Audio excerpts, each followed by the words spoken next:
नमस्कार, मैं हूं आपके साथ गौरव राजेंद्र। बुलेटिन की शुरुआत करते हैं। गैरसैंण में राज्य स्तरीय योग कार्यक्रम का आयोजन किया गया, जिसमें मुख्य अतिथि के रूप में सीएम धामी ने शिरकत की और योग किया। सीएम धामी ने प्रदेशवासियों को योग दिवस की शुभकामनाएं दी। गैरसैंण में आयोजित योग दिवस कार्यक्रम में 8 देशों के राजदूत, उच्चायुक्त, प्रतिनिधियों ने शिरकत की। भराड़ीसैंण पहुंचते ही विदेशी मेहमानों ने उत्तराखंड ग्रीष्मकालीन राजधानी गैरसैंण की प्राकृतिक सुंदरता, हरियाली से भरी वादियां, स्वच्छ वातावरण देखा। तो वहीं बता दें आपको कि सभी उसे अभिभूत नजर आए।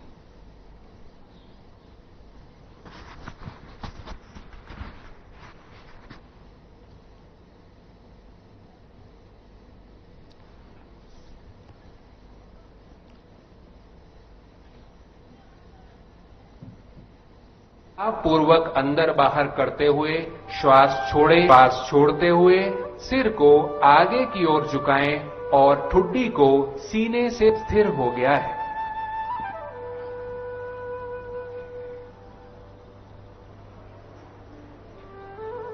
अपनी आंखें बंद करके पूरे शरीर को, उदर की निचली मांसपेशियों को दबाव पूर्वक अंदर बाहर करते हुए श्वास। गदरपुर में अंतर्राष्ट्रीय योग दिवस के मौके पर जागरूकता रैली का आयोजन किया गया। ये रैली राजकीय इंटर कॉलेज से शुरू हुई, जो पूरे नगर की परिक्रमा करते हुए बुद्ध बाजार स्थित सनातन धर्म मंदिर तक निकाली गई। इस रैली में प्राइवेट, सरकारी और निजी स्थान के अलावा क्षेत्र के तमाम जनप्रतिनिधि और लोगों ने हिस्सा लिया।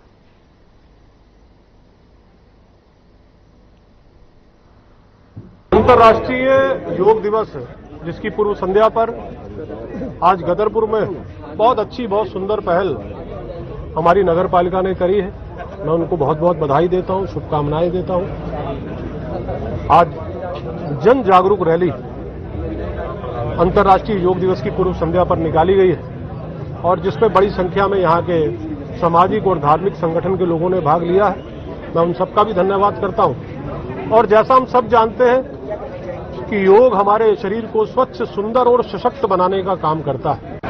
कल 21 जून को 11वां अंतर्राष्ट्रीय योग दिवस मनाया जा रहा है। इस संदर्भ में आज लोगों के बीच योग के प्रति जागरूकता के लिए एक योग जन जागरूकता रैली निकाली जा रही है, जो कि आज हमारी समापन स्थल, जहां पर कल कार्यक्रम होना है हमारा सनातन धर्म मंदिर पर, यहां पर समापन होगा इसका।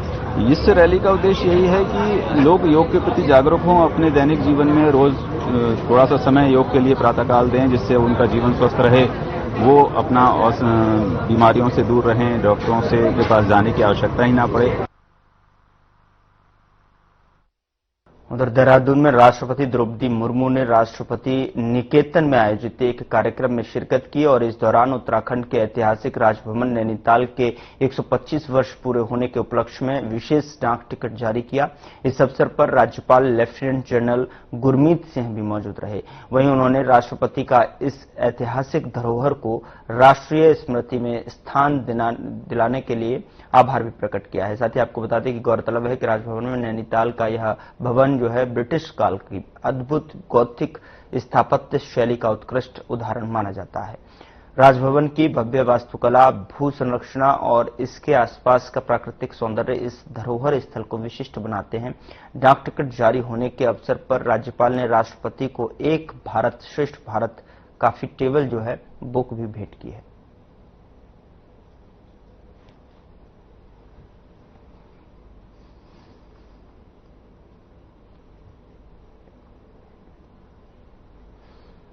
त्रिस्तरीय पंचायत चुनावों की सरगर्मियां पहाड़ी जिले में बागेश्वर में भी तेज हुए। आपको बता दें कि प्रदेश सरकार द्वारा पंचायती सीटों पर तय किया गया कि आरक्षण बागेश्वर के ग्रामीणों को रास नहीं आ रहा है। बागेश्वर के तीनों ब्लॉक में आरक्षण पर दर्ज आपत्तियों में हुई सुनवाइयों से ग्रामीणों में असंतोष है।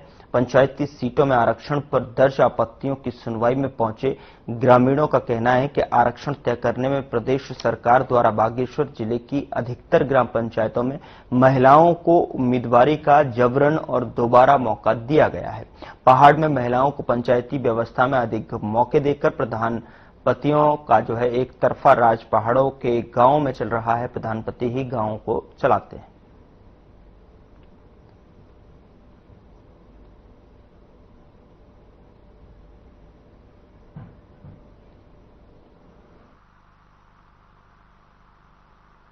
बाकी लोगों को मौका ही नहीं मिल पा रहा। वही महिला थी, फिर महिला पे सीट आ गई। तो गाँव के लिए जेंट्स की जरूरत नहीं है क्या? मर्द की जरूरत नहीं है गाँव को? मर्द भी तो होना चाहिए। मर्द भी तो आरक्षण में आते हैं, उनको भी आरक्षण लाभ होना चाहिए। कहीं मर्द की सीट भी तो आनी चाहिए। जो मोहन सिंह मंडा ने जो आपत्ति लगाई थी उसकी कोई सुनवाई हुई नहीं। वो आपत्ति भारत सरकार ने रिजेक्ट कर दिया, कोई सुनवाई नहीं होगी यहाँ पर। आगे कोर्ट के लिए जा सकते हैं जनता। वैसे इस इलेक्शन को रिजेक्ट भी होना चाहिए। तो हमारे वहाँ ग्राम पंचायत गांधी से आए होंगे, हमारे वहाँ महिला सीट दोबारा रिपीट हो गई थी। तो इसमें जनता में आक्रोश था, हमने आपत्ति लगाई थी, जिसमें कुछ दो नहीं हो पा रहा है। अब आगे की प्रक्रिया पता नहीं क्या होती। अब हम चाह रहे थे कि महिला होता है आरक्षित, क्योंकि 80 वर्ग का हो रहा है ना हमारे वहाँ, उनको नहीं मिल पा रहा मौका। हम 80 महिला चाह रहे थे। देखिए, आज आरक्षण का जो आपत्तियां जो आमंत्रित की गई थी उस पर बहुत सी आपत्तियां गरुड़, बागेश्वर और कपूर के लोगों ने दर्ज कराई है और उसी का निस्तारण के लिए जो है यहाँ सभी जिला कार्यालय में उपस्थित थे। देखिए, ये जितने भी लोग अंदर जा रहे हैं उनको एक ही फॉर्मूला समझाया जा रहा है कि जो ये एक सूत्र इन्होंने बना रखा है सरकार ने कि इस हिसाब से आरक्षणों का निर्धारण होगा, वो सूत्र जो है पंडित जी अंदर बैठे हुए हैं वो बता रहे हैं कि ऐसे ऐसे सूत्रों से हमने ये कर दिया है। लेकिन हमारी जो आपत्ति है, हमने जो चीज को हम कहना चाह रहे हैं कि जो है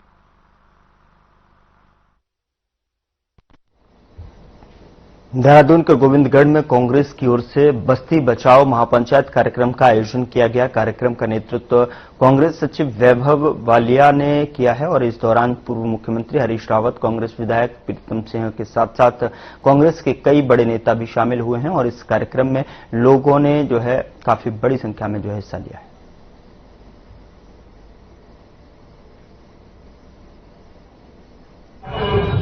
बस्ती बचाओ महापंचायत में हम सब लोगों ने शिरकत करने का काम किया है और मैं समझता हूं कि सरकार जिस तरीके से मलिन बस्तियों को उजाड़ने का काम कर रही है, ये कानून के विपरीत सरकार आचरण करने का काम कर रही है।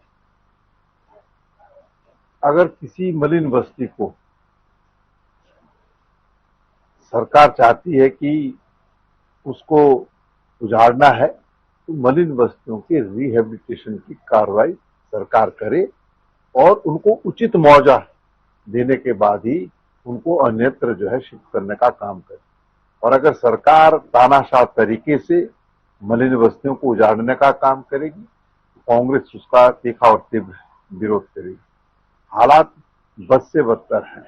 पूर्व में भी सरकार ने एक चेष्टा की थी कि मलिन बस्तियों पर लाल निशान लगा करके और न्यायालय का आधार दे करके जो मलिन बस्तियों को जो है उजाड़ने का काम किया था, उस समय भी कांग्रेस ने इसका विरोध किया था और आज भी कांग्रेस इसका पुरजोर विरोध करती है। जब मलिन बस्तियों को मालिकाना हक देने का ऐलान राज्य की विधानसभा ने कर दिया, तुमने उस प्रोसेस को लागू नहीं किया तो उनको प्रोटेक्शन है।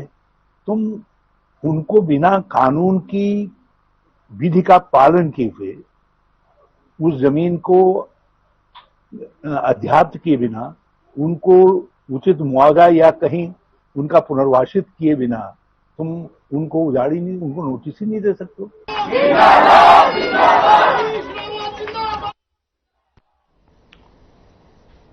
यहां रुक रहे हैं एक छोटे से ब्रेक के लिए। ब्रेक के उस पार खबरों का सिलसिला लगातार जारी है।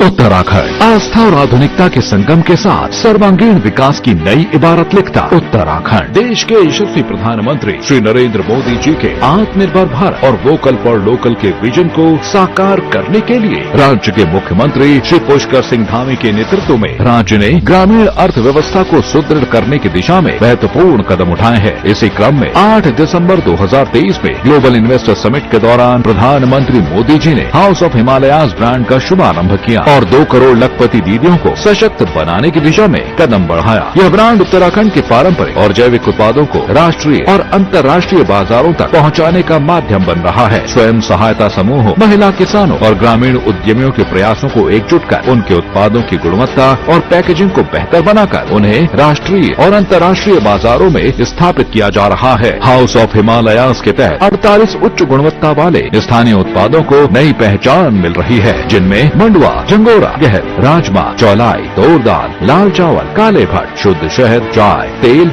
ऊनी वस्त्र, हस्तशिल्प और अन्य उत्पाद प्रमुख हैं। ये उत्पाद न केवल स्थानीय संसाधनों का उपयोग करते हैं बल्कि ग्रामीण महिलाओं और किसानों के लिए रोजगार के नए अवसर भी सृजित कर रहे हैं। लॉन्चिंग के बाद से ही हाउस ऑफ हिमालयाज ने सफलतापूर्वक 1.5 करोड़ रुपए की बिक्री दर्ज की है। यह सफलता स्थानीय उत्पादों की गुणवत्ता और ब्रांड की विश्वसनीयता को दर्शाती है। अब ये उत्पाद अमेजॉन, फ्लिपकार्ट और ब्रांड की अपनी आधिकारिक वेबसाइट पर भी उपलब्ध हैं, जिससे वैश्विक बाजार में उत्तराखंड की पहचान मजबूत हो रही है। हाउस ऑफ हिमालयाज ब्रांड न केवल उत्पादों की बिक्री कर रहा है बल्कि राज्य की सांस्कृतिक विरासत और पारंपरिक ज्ञान को भी संरक्षित कर रहा है। यह पहल स्थानीय कारीगरों और किसानों की आय में वृद्धि करते हुए उन्हें आत्मनिर्भर बना रही है। आइए हाउस ऑफ हिमालयाज के साथ जुड़कर उत्तराखंड की समृद्ध विरासत का हिस्सा बने और स्थानीय उत्पादों को अपनाकर ग्रामीण अर्थव्यवस्था को सशक्त करें।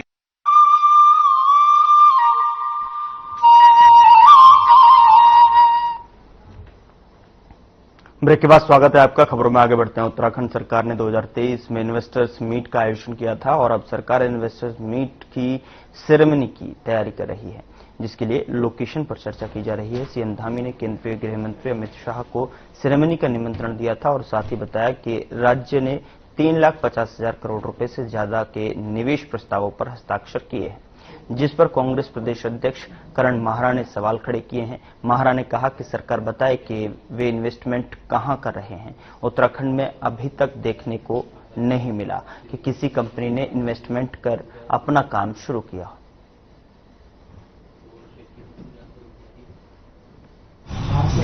देखिए, हमारा तो केवल इतना कहना है कि सरकार ये तो बताए जो इन्वेस्टमेंट मीट हुई थी उसमें कितना इन्वेस्टमेंट आया और वो कहाँ कहाँ लगा, उसका क्या बेनिफिट्स हैं, कितने लोगों को रोजगार उसमें मिला। एक श्वेत पत्र जारी तो करें।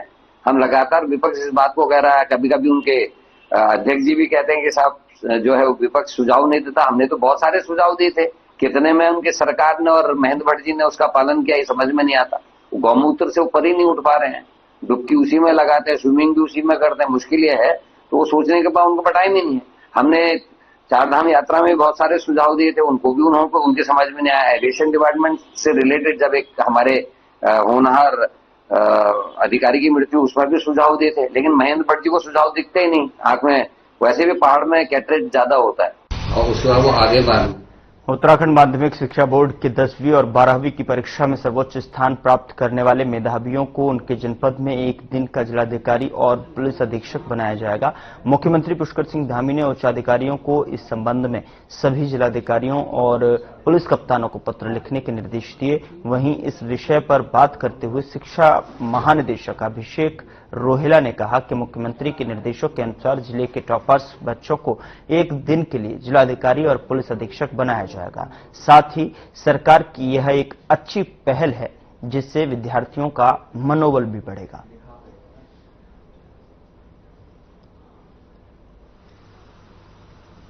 जी, माननीय मुख्यमंत्री जी के निर्देशन पे और उनके दिशा निर्देश अनुसार तय किया गया है कि जो बोर्ड के टॉपर्स हैं उनको जनपद के जिलाधिकारी और पुलिस अधीक्षक के प्रभार दिए जाएंगे एक दिन के लिए। तो ये निश्चित ही स्वागत योग्य पहल है और इसका एक दूरगामी परिणाम भी होगा बच्चों को एक आत्मविश्वास भरने में और आगे के जीवन में उनको सफल बनाने के लिए यह पहल एक कारगर सिद्ध होगी, ऐसा हम सब उम्मीद करते हैं।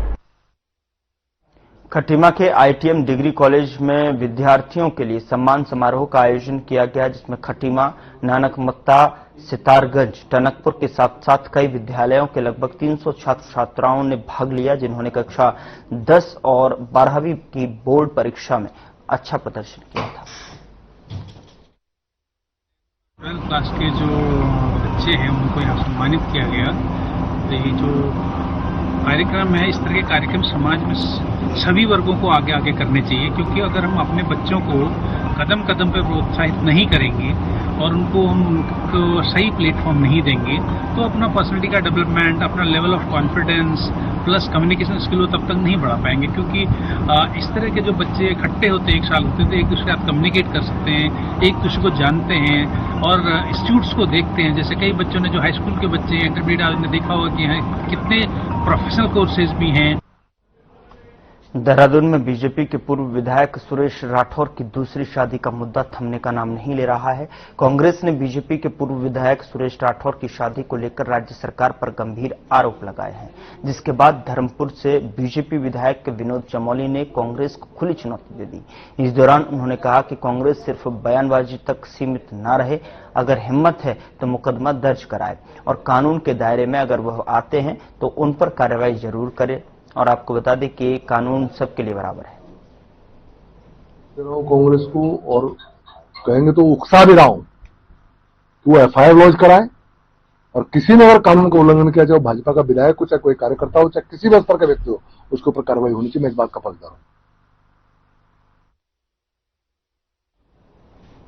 काशीपुर में बीते दिनों 4 अज्ञात नकाबपोश बदमाशों ने कांग्रेस आईटी सेल के प्रदेश सचिव और नेता रवि पपने पर जानलेवा हमला करते हुए जमकर मारपीट की थी। बता दें कि जिसका वीडियो भी सोशल मीडिया पर जमकर वायरल हुआ और इसी से आक्रोशित कांग्रेसियों ने घटना के अगले दिन दोषियों की गिरफ्तारी को लेकर अपर पुलिस अधीक्षक अभय सिंह से मुलाकात की, जिस पर एसपी ने कांग्रेस कार्यकर्ताओं को आश्वस्त किया था वह जल्द ही दोषियों को चिन्हित कर गिरफ्तार करेंगे। लेकिन कई दिन बीतने के बाद भी कोई कार्रवाई न होने से आक्रोशित कांग्रेसियों ने सब्र का बांध टूट गया।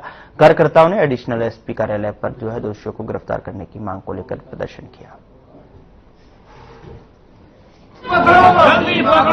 मुझे लगता है ये मामला पार्टी से उठकर, चाहे वो कांग्रेस का हो, चाहे बीजेपी का हो, चाहे किसी धर्म का हो, चाहे किसी जाति का हो, ये मामला सबसे बड़ा है काशीपुर में बिगड़ती जो एक व्यवस्था है उस व्यवस्था के खिलाफ है। जिस प्रकार से रवि के साथ, जो कि एक हमारे पर्वतीय समाज का बच्चा है, बेटा है, भाई है, और उसी के साथ साथ 4.5 साल जिसने पूर्व सैनिक के उसमें भी रहा और 4.5 साल की जिसने वहां पर सेवा भी दी है अपने, उसके साथ रात को 10:30 बजे खुलेआम चलती सड़क के ऊपर जिस प्रकार से उपद्रवियों ने उसी को मारा बैट से, उसी की वीडियो खुद बनाई और वीडियो बनाने के बाद उसको अपलोड किया गया। ये खुला शासन और प्रशासन के ऊपर चैलेंज है। आज काशीपुर में भय का वातावरण है। कोई भी आदमी सच बोलने से कतरा रहा है, सच से डर रहा है, चाहे व्यापारी हो चाहे कुछ हो। यदि आदमी सच से बोलने से घबराता है या डरता है तो लोकतंत्र की समाप्ति होती है। काशीपुर में लोकतंत्र की समाप्ति होने जा रही है। प्रशासनिक अधिकारी जनप्रतिनिधियों के पीछे इस प्रकार से घूम रहे हैं जैसे भाजपा के कार्यकर्ता हो। दिनों पूर्व एक कृष्णा हॉस्पिटल के पीछे रवि पपने के साथ घटना हुई, जिसका एक वीडियो किया है। उस समय में आप लोगों द्वारा खरीद दी गई थी। हमारे द्वारा आईटीआई थाने में 4 लोगों के विरुद्ध अज्ञात के खिलाफ मुकदमा पंजीकृत किया गया। उसमें हमारी टीमें लगी है। आइडेंटिफिकेशन होते ही जो भी इसमें दोषी होंगे, जो भी इसमें इन्वॉल्व होंगे, तो हमारे द्वारा एक्शन किया जाए। फिलहाल यहाँ रुक रहे एक छोटे से ब्रेक के लिए। ब्रेक के बाद खबरों का सिलसिला लगातार जारी है।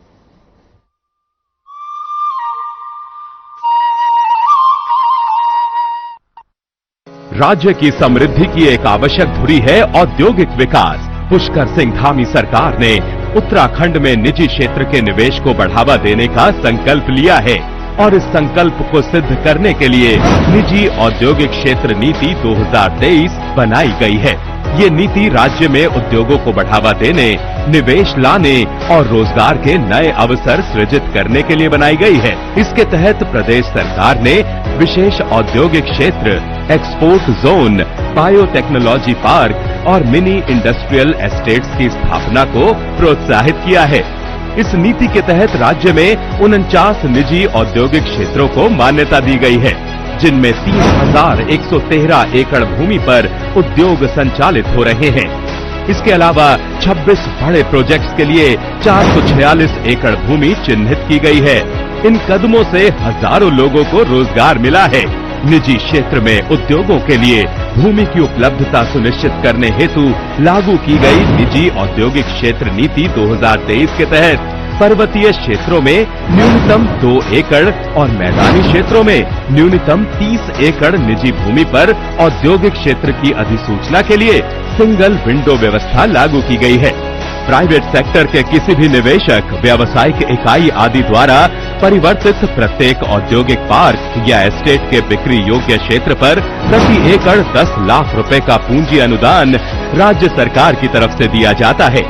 इसके अलावा सीईटीपी स्थापित करने के लिए 1 करोड़ रुपए तक की वित्तीय सहायता भी प्रदेश सरकार की तरफ से दी जाती है। ये नीति आने वाले वर्षों में राज्य को देश के सबसे तेजी से विकसित होते औद्योगिक हब में बदलने की ओर एक महत्वपूर्ण कदम है। औद्योगिक समृद्धि की ओर अग्रसर है उत्तराखंड।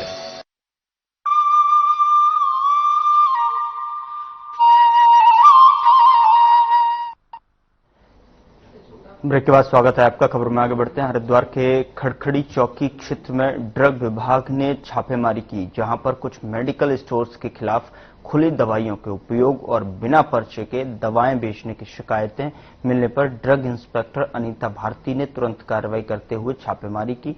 उन्होंने मौके पर पहुंचकर कई मेडिकल स्टोर्स का औचक निरीक्षण किया, जहां अनियमितताएं पाई गई। जैसे कि कुछ क्लिनिक से उनकी शिकायतें मिली थी, उनके द्वारा जो है खुली दवाइयां बेची जाती हैं, एक्सपायरी भी हो सकती हैं। वो ऐसी शिकायतें मिली थी खड़खड़ी हरिद्वार, जो कि अपर जो हरिद्वार का जो एरिया है वहां से, और हमारे द्वारा आज वहाँ पे विजिट किया गया। एक क्लिनिक था वहाँ पे, विश्वास डॉक्टर विश्वास क्लिनिक। तो वहाँ पे मेरे द्वारा पाया गया ऐसा कि उनके द्वारा खुली दवाइयां जो है पेशेंट को दी जा रही थी। वहाँ पे काफी पेशेंट भी थे। तो ये गलत प्रैक्टिस है। किसी भी डॉक्टर को, अगर वो कोई भी डॉक्टर है, तो उसे खुली दवाइयां नहीं देनी चाहिए। अगर वो दवाई दे रहे हैं तो वो दवाइयां पैक्ड होनी चाहिए। अगर दवाइयां खुली दी जाती है तो उसमें उसकी गुणवत्ता पर असर पड़ता है। और जब भी किसी को कोई दवाई दी जाए तो वो काट करके, अगर उसकी पूरी नहीं देनी है तो काट के दी जा सकती है। हरिद्वार में शराब पीकर हंगामा और मारपीट कर रहे युवकों पर जो है पुलिस ने ऑपरेशन लगाम के तहत कार्रवाई की है। श्यामपुर थाना क्षेत्र के कांगड़ी में एक होटल में बाहर जो है शराब पीकर कुछ युवक उत्पात मचाने लगे। देखते ही देखते युवकों के बीच में मारपीट शुरू हो गई और मारपीट की सूचना पुलिस को मिली तो पुलिस मौके पर पहुंची और हंगामा कर रहे युवकों को पकड़कर थाने लाई। पुलिस ने 5 युवकों का शांति भंग में चालान काटा है। महोदय द्वारा ऑपरेशन लगाम हमारे तीर्थ स्थलों की गरिमा को, उनकी मर्यादा को बनाए रखने के लिए लागू किया गया है। जो तीर्थयात्री यहाँ के मारपीट कर रहे हैं, कोई हुक्का पीता है, कोई शराब पीता है, उनके विरुद्ध जो है पुलिस प्रभावी कार्रवाई कर रही है। इसी क्रम में आज श्यामपुर क्षेत्र में भी एक मारपीट की घटना हुई है, उसमें भी दोषियों के विरुद्ध कार्रवाई की गई है। और इस बीच बड़ी खबर देहरादून से मिल रही है, जहां पर स्वास्थ्य विभाग में बायोमेट्रिक अनिवार्य कर दिया गया है। स्वास्थ्य मंत्री डॉक्टर धन सिंह रावत ने ये निर्देश दिए हैं। तो ये जानकारी अब तक पहुंचा रहे बड़ी खबर, महत्वपूर्ण जानकारी। डीजी हेल्थ निदेशक चिकित्सा शिक्षा को निर्देश दिए हैं। अधिकारियों को जल्द कार्रवाई के निर्देश दिए गए हैं। बिना अवकाश स्वीकृति की छुट्टी पर होगी कार्रवाई। तो अवकाश के लिए स्वीकृति न मिलने पर अगर छुट्टी पर गए तो कार्रवाई के निर्देश दिए गए। देहरादून से इस वक्त की बड़ी खबर, स्वास्थ्य मंत्री धन सिंह रावत ने जो है निर्देश दिए हैं डीजी हेल्थ निदेशक चिकित्सा शिक्षा अधिकारी को, शिक्षा को, जहां पर अधिकारियों को जल्द कार्रवाई के निर्देश दिए गए।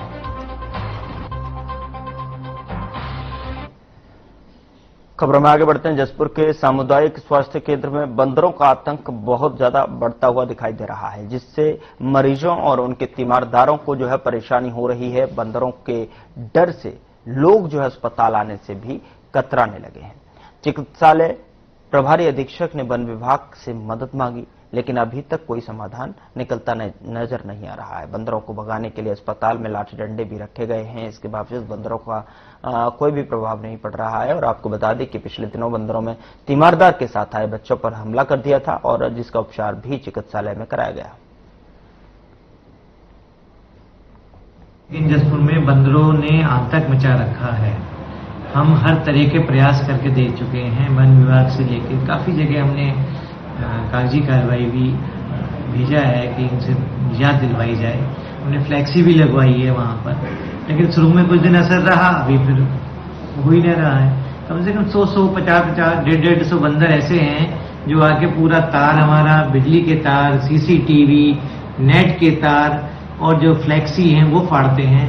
तो वो तो लाखों का नुकसान कर चुके हैं हमारा। साथ ही इसके अलावा भी जैसे हमारे यहाँ मरीज आते हैं तो वो कई बार इसके डर से गिर गए हैं, तो उनको फ्रैक्चर भी हुआ। और बाकी जो बाढ़ की तरफ जब ये जाते हैं तो पूरा शाम के बाद बड़ा भय का माहौल रहता है। ज्यादातर देखो बंदर की दिक्कत आती है। जैसे अभी हम परसों आए थे तो जब हम अंदर घुसे तो यहाँ पे काफी सारे बंदर बैठे हुए थे अंदर। तो जैसे हम अंदर जाते हैं, जैसे कोई भी पेशेंट जाता है तो वे क्या बोलते हैं कि इनके ऊपर झपट्टा मारते हैं, जिससे काफी सारे पेशेंट को चोट भी पहुंची है। जैसे हमारे साथ भी जो बच्चे आए थे वे भी मतलब भागे दौड़े तो उनके भी मतलब हाथ में फ्रैक्चर उक्चर आया है। ज्यादातर बंदर की दिक्कत यही है। हमारी मौसी जी आई हुई थी, उनको मैं लेकर आया था, मैं ही लेकर आया था। तो जब हम अंदर पहुंचे वार्ड की तरफ तो वहाँ पे अधिक मात्रा में बंदर थे।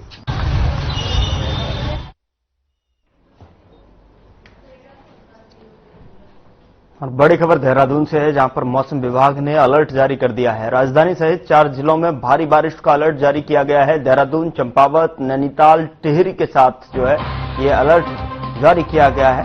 देहरादून के साथ साथ नैनीताल में भी टिहरी, चंपावत को ये अलर्ट मौसम विभाग की तरफ से जारी किया गया है। भारी जो है बारिश की आशंका भी यहां पर जताई है। अन्य जिलों के लिए जो है येलो अलर्ट जारी कर दिया गया है। देहरादून से इस वक्त की बड़ी खबर मौसम विभाग से जुड़ी हुई अब तक पहुंचा रहे हैं, जहां पर देहरादून, चंपावत, नैनीताल, टिहरी के लिए अलर्ट जारी किया गया है। मौसम विभाग ने भारी बारिश की संभावना भी जताई है, तो वहीं अलर्ट भी, येलो अलर्ट भी जारी कर दिया गया है अन्य के लिए। फिलहाल बुलेटिन में इतना ही। नमस्कार।